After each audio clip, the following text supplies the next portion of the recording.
Սողոմոնյան հայաքվեն առաջիններից էր, որ հայտարարություն տարածեց եւ ընտրական process-ը փաստացի ոչ լեգիտիմ համարեց։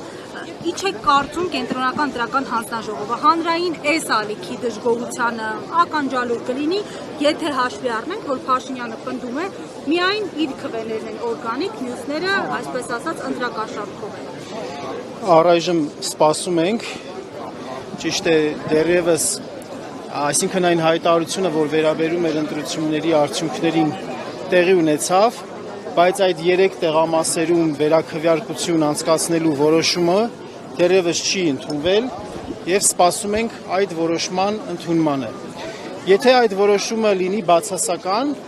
ես ուղղակի չեմ կարողանում պատկերացնել դա ինչ հետևանքներ կարող է ունենալ։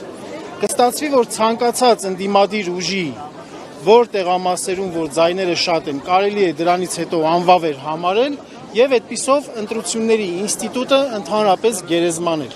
եւ մարդկանց ընտրական իրավունքի ինստիտուտը ընդհանրապես թաղել հողի տակ։ Սա կլինի դրա հետևանքը։ Մենք հիմա այստեղ կանգնած դրան ենք սպասում, հույս ունենանք, որ ողջամտությունը կհաղթանակի, որովհետեւ կենտրոնական ընտրական հանձնաժողովը գոնե ի պաշտոնե եմ ես ասում, անկախ պետական ինքնավար մարմին է եւ պարտավոր է իր ֆունկցիոնալ առաքելությամբ առաջնորդվել, այլ ոչ թե պատվերով։ Այսքան մարդկանց այստեղ կանգնելու իմաստը հենց դա է, որպեսզի հանձնաժողովին հիշեցնի,